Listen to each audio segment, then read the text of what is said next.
So in this video, we are going to discuss the mechanism by which the pancreatic beta cells detect glucose in the blood and thereby release insulin into the blood in order to facilitate the import of glucose into muscles and other tissues like the neurons. So we have here a diagram of our pancreatic beta cells, and this is found in the pancreas.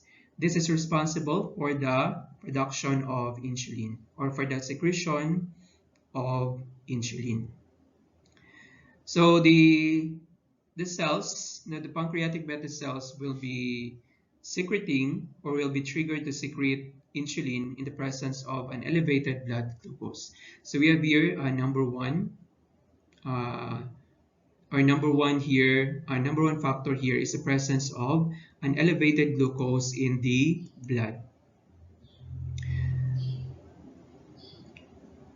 So the membrane of these pancreatic beta cells have a specific type of glucose transporters, particularly the GLUT2 or the glucose transporter type 2. So this is a type of protein that is found in the cell membrane that will facilitate the entry of glucose from the blood towards the pancreatic beta cells. And we have different types of glucose transporters that is found in the different tissues or in different organs. In the case of pancreas, particularly the pancreatic beta cells, we have the GLUT2 glucose transporter.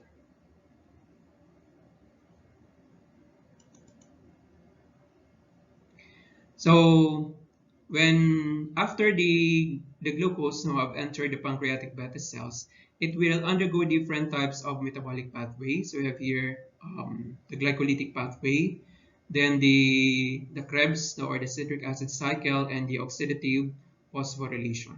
So this metabolic pathway here will ultimately end up in the production of our ADP or the adenosine triphosphate. So this pathway here, the metabolic pathway in the pancreatic beta cell is considered to be unique among other cell types because of the presence of this enzyme, Hexokinase 4, which is a glucokinase. So to define a hexokinase is an enzyme that phosphorylates hexoses, particularly glucose.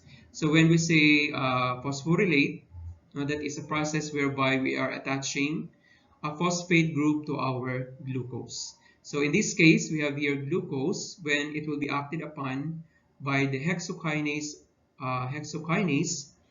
it will produce the glucose 6-phosphate because we attach a phosphate to our glucose. So the hexokinase that is present in the pancreatic beta cell, the hexokinase 4, is considered to it's not allosterically regulated by the glucose 6-phosphate, unlike other cell types such as the muscle or the neuron.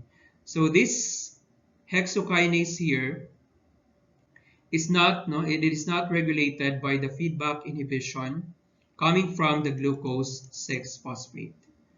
So meaning that the glucose phosphate here, when it will be elevated, it will not inhibit this enzyme here, so that the amount of glucose that is present in the cell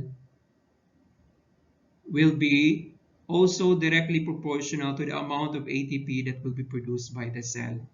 Now, because there is no inhibition coming from the glucose 6-phosphate. So the amount of the glucose here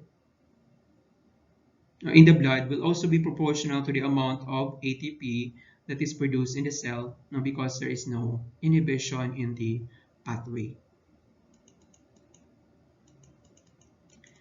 So if we have, for example, a low blood glucose here, then there will also be a low ATP in the beta cell, because the relationship is considered to be directly proportional. So the glucose in the blood will be proportional to the glucose in the pancreatic beta cell, which will be therefore be proportional to the amount of ATP in the cell. So before So the relationship here is directly proportional. So the amount of glucose in the blood will also be proportional to the amount of glucose in the cell. And this amount of glucose here will also be proportional to the amount of ATP that is present or that will be produced along this metabolic pathway. Another type of protein here that is present in the membrane of the pancreatic beta cell is the ATP-gated potassium channel or the ATP-sensitive potassium channel. So this is a type of potassium channel that is gated by ATP or adenosine triphosphate. So ATP, what it normally does is it will have an inhibitory effect to this channel, the potassium channel. The ATP will have an inhibitory effect to the potassium channel. So in the case of low blood glucose, so for example, when there is a low blood glucose here, there will also be low glucose here, that will be present in the cell. And there will also be, in return, a low ATP that will be produced. When there is a low ATP,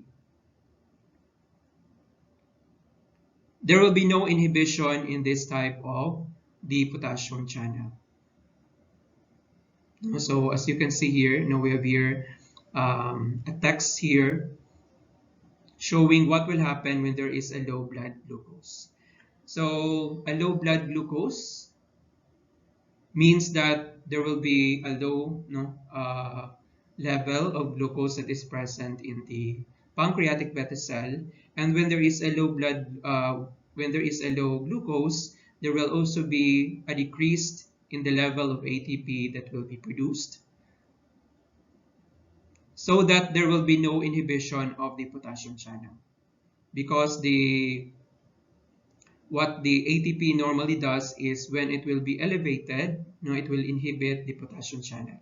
When there will be no inhibition of the potassium channel, so the movement of potassium from the inside to the outside of the cell will also not be inhibited. So there will be increase in the potassium efflux. So normally the potassium ions are concentrated within the cell because they are considered to be the major cation in the cell. So when the potassium channel will not be inhibited, there will also be an increase in potassium efflux. Increase in the potassium efflux will result to the increase in the hyperpolarization. So hyperpolarization means that there is the membrane potential of the membrane potential will become more negative, or the charge of the cell or the membrane potential of the cell will be more negative from the inside relative to the outside. Now that is because there is the movement, the continuous movement of potassium, which is a positively charged ion, from the inside towards the outside. That is why the cell becomes more negative relative to the outside, or the cell becomes more hyperpolarized. So what is the effect of the increase in the hyperpolarization? So it will also decrease the influx of calcium towards the cell. So in this diagram here, another type of channel that is present in the pancreatic beta cell is the VDCC, or the voltage dependent calcium ion channel.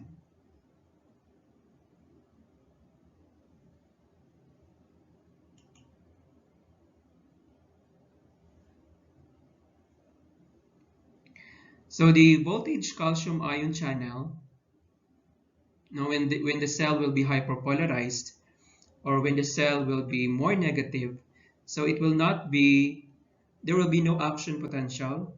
So the VDCC here will not be opened. And when this VDCC here will not be open, so there will also be a decrease in the calcium ions that will go into the cell. And this calcium ion here is very important because in the case of the pancreatic beta cells, the glucose release requires the presence of the calcium ions, or the secretion here of our insulin from the pancreatic beta cells will be dependent on the presence of the calcium ions inside the pancreatic beta cells. So when there is a low level here, decrease in the calcium ion influx towards the cell, there will also be a decrease in the secretion of insulin from the pancreatic beta cell. So if we have a low calcium influx, that's going also to trigger a low degree of insulin secretion, and this is considered to be a graded type of response. This is a graded type of response because the insulin secretion here will be also dependent to the level of our blood glucose. So meaning that when we have here a low blood glucose, there will also be a low level of ATP here, and there will also be a decrease in the secretion of insulin. When there is a higher glucose level here, there will also be higher glucose level in the pancreatic beta cell. There will also be a higher level of ATP that will be produced, and there will also be a higher level of insulin that will be secreted in the pancreatic beta cell. So that is why we classify the relationship of the blood glucose to our insulin secretion as a graded dose response.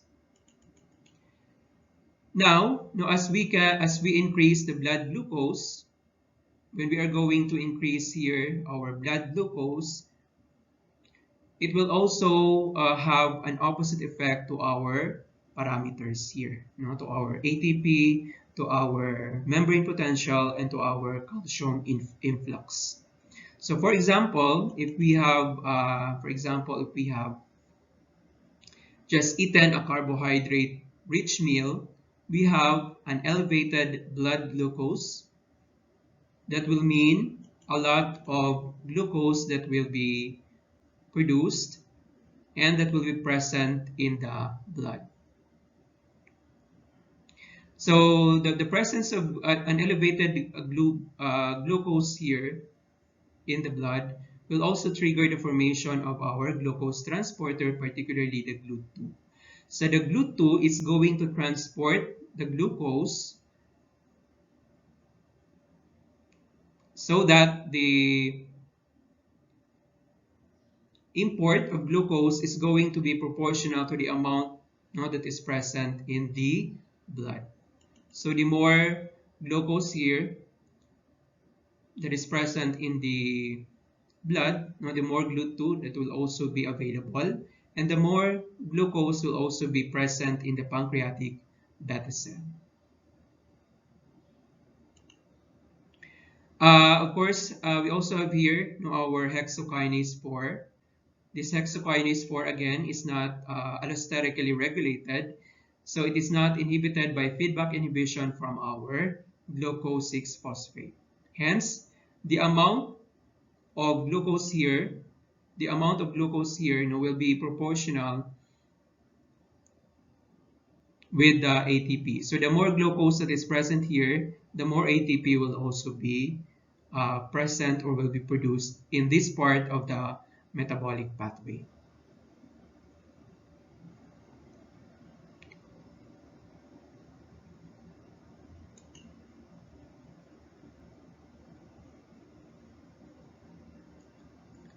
So the elevated ATP level here is very important because this is the factor that will inhibit our ATP-gated potassium channel.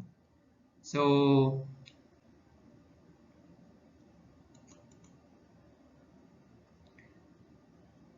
what happens when, for example, this ATP-gated potassium channel will be inhibited? It will result to the prevention of the potassium efflux. So meaning that because now this channel here will be inhibited, the potassium will now accumulate within the pancreatic beta cell. That will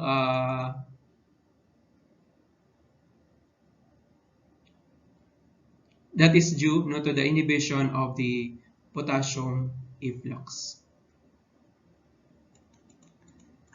So because of the inhibition of the potassium efflux and because of the accumulation of the potassium ions into the cell, so it will cause the membrane to depolarize. Now there will be depolarization along the membrane of the beta cells. When we say depolarization, that is the process whereby the inside of the cell becomes less negative relative to the outside because of the accumulation of our potassium ions here. And the depolarization is important for, as you can see here, the depolarization is important to trigger this channel here, another channel which is the voltage dependent calcium channel or the VDCC. The depolarization here will trigger the VDCC or will activate the VDCC to open so that the calcium ions now from the outside of the cell will be transported to the inside, or there will be an increase in the influx of calcium ions towards the cell.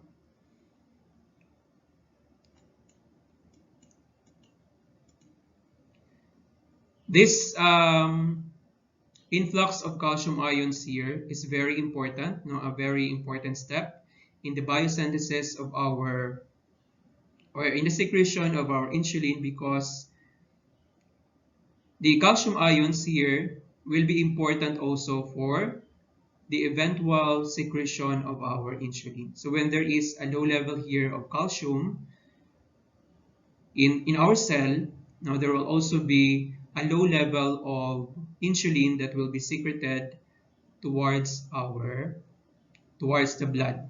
And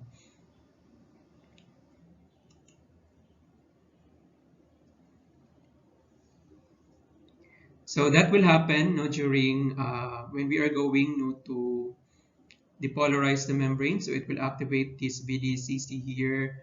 It will also facilitate the opening of our voltage-dependent calcium channel to facilitate the entry of the calcium ions from the inside to the outside of the cell. Of course, there are also other ways whereby we can get calcium within the cell, and that is through our ER or through our endoplasmic reticulum right here. But in any case, when there is an elevated blood glucose, we're going to have an increased degree of calcium ion in the cell, whether it be from the extracellular fluid or whether it be from our ER or endoplasmic reticulum. So this calcium here will then trigger the insulin exocytosis. So we have here our insulin granules. Our insulin granules here are loaded with the insulin hormone.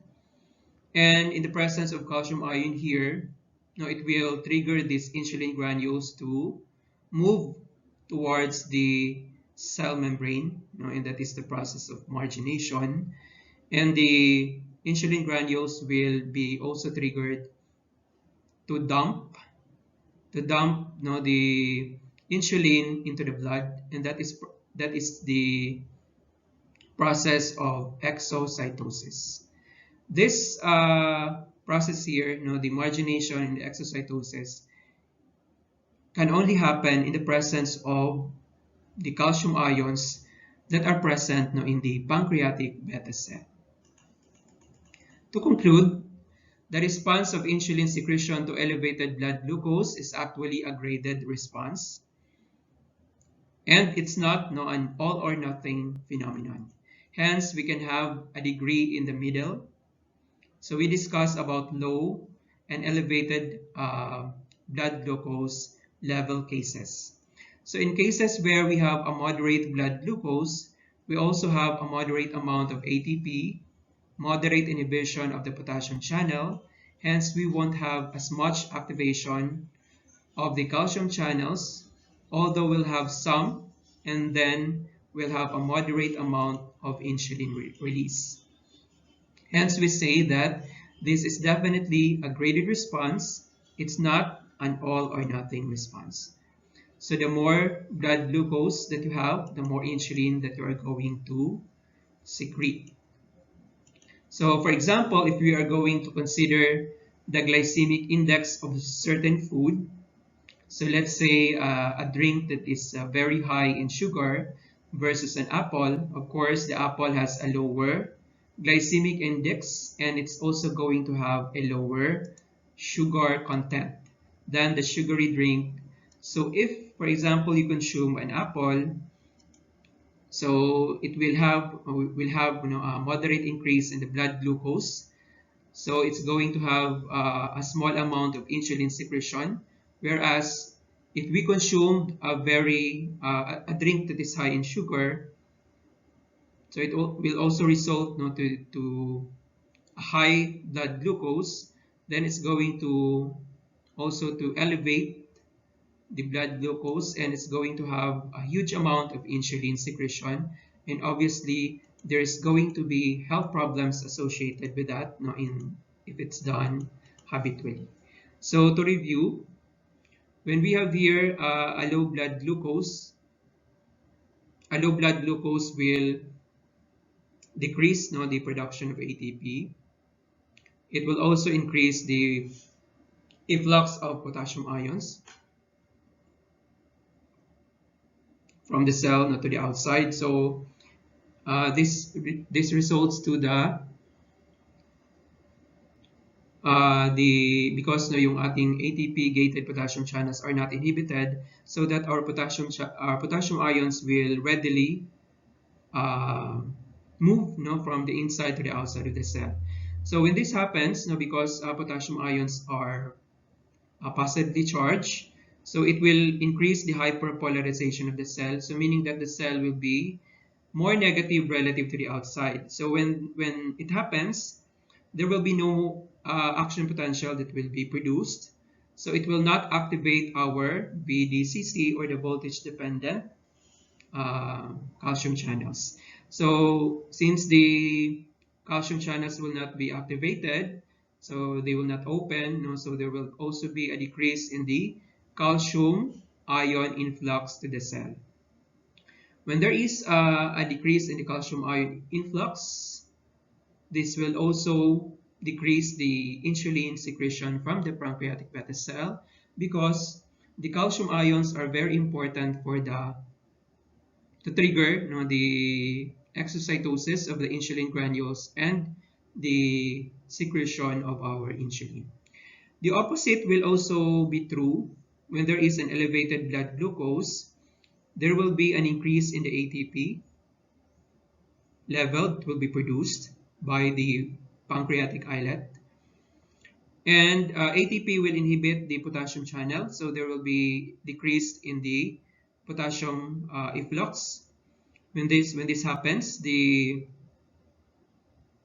potassium ions will accumulate in the cell, so there will be decrease in the hyperpolarization, so the cell becomes less negative.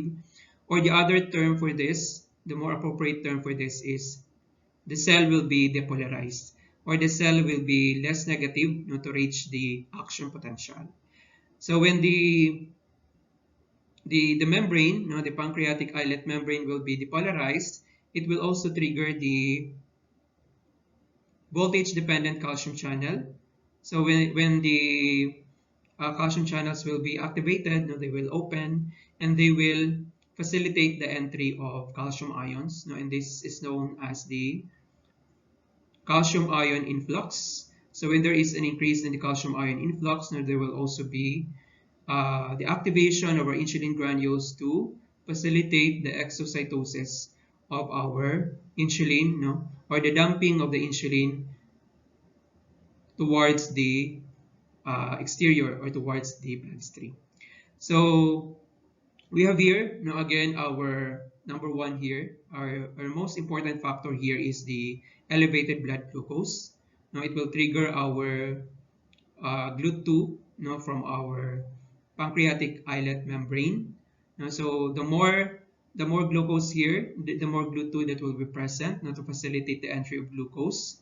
The more glucose here in the blood, the more glucose that will be present in the cell. So the glucose will undergo different metabolic pathways such as glycolysis, citric acid, and the oxidative phosphorylation to produce our ATP. The more glucose, the more ATP that will be produced. ATP will inhibit our potassium channel so that there will be a decrease in the potassium efflux. So when this channel will be inhibited, so the potassium ions will accumulate. So since potassium ions are positively charged, the cell will be depolarized, or it will be less negative in the inside relative to the outside. When the cell will be depolarized, it will trigger our calcium channels here to be activated or to open, and this will promote the influx of calcium ions from the outside to the inside of the cell. The calcium ions here, the elevated calcium ions here, is very important for the secretion of our insulin, because it will facilitate the exocytosis of our insulin granules here to dump off insulin from the inside to the outside of the cell. So the more glucose that will be present here, the more insulin that will be secreted. The lower the glucose that is present in the blood, the lesser or the lower insulin also that will be secreted by the pancreatic beta cell. Now, that is why this type of mechanism is considered to be a graded dose response as compared to an all or nothing response. So we have here a diagram showing the first step in our glycolytic pathway, the conversion of our glucose here to glucose 6-phosphate. So again, this type of reaction here is the first step in our glycolysis or in our glycolytic pathway that will be catalyzed by the enzyme hexokinase. So hexokinase is an enzyme that will phosphorylate our hexose, which is the glucose, to attach here our phosphate group in our glucose molecule to produce the glucose 6-phosphate in the presence of ATP.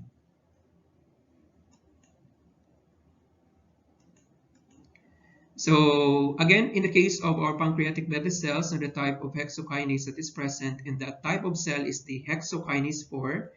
It is unique because it is not allosterically regulated, or this hexokinase 4 will not be inhibited by glucose 6-phosphate. So that the amount of glucose that is present in our pancreatic beta cell will also be proportional to the amount of ATP that will be produced, or the amount of ATP that will be produced in the pancreatic beta cell will be proportional to the amount of glucose that is present in our pancreatic beta cell.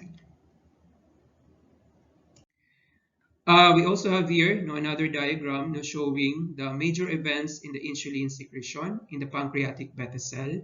So the first step here, the major triggering factor here is the rise in the glucose, the rise in the glucose that is present in the blood. So these molecules here refer to our glucose. So when there is an elevated glucose level in the blood, it will trigger the formation of our glucose transporter, particularly the glucose transporter 2 or the GLUT2. So the GLUT2 here will facilitate the import of the glucose from the blood towards the cell. So the glucose here will undergo different metabolic pathways such as glycolysis, Krebs cycle, and our uh, oxidative phosphorylation to ultimately produce our ATP. So there will be, the second step here will be the generation of our ATP. So the more glucose here that will be that is present in the blood, so the more ATP also that will be produced by the pancreatic beta cell. The pancreatic beta cell, or the ATP here, the elevated ATP here will normally inhibit our ATP sensitive potassium channel. So when this happens, when the ATP sensitive potassium channel will be inhibited, so the potassium ions will not be able to go out of the cell, so that it will accumulate within the cell.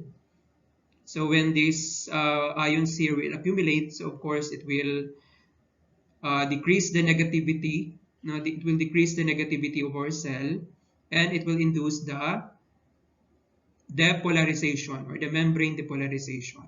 So the membrane depolarization will activate our calcium channels here. So when these voltage-gated calcium channels will be activated, it will open and it will facilitate the calcium influx or the entry of the calcium from the outside to the inside of the cell.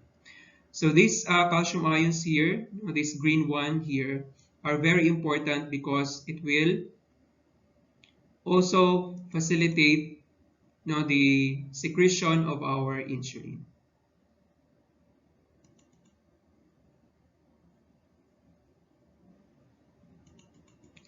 So an increase in the intracellular fluid calcium triggers insulin by two-stage process. So first we have here our insulin granules or our storage vesicles. So they will, in the presence of calcium ions, they will undergo the margination process.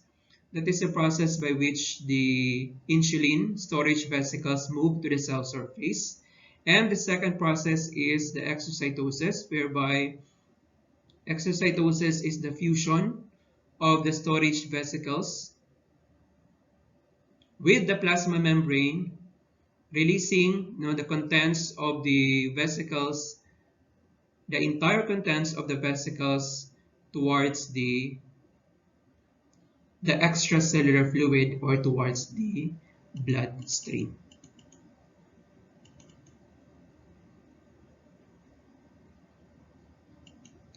So this is the diagram showing the major events in the insulin secretion via the pancreatic beta cell. So in summary, the higher or the major triggering factor for the release of insulin from our pancreatic beta cell is our glucose, our elevated blood glucose. So the higher the glucose that will be present in the blood, the more insulin will also be secreted. The lower the glucose level in the blood, the lower will also be the level of insulin that will be secreted by our pancreatic beta cells.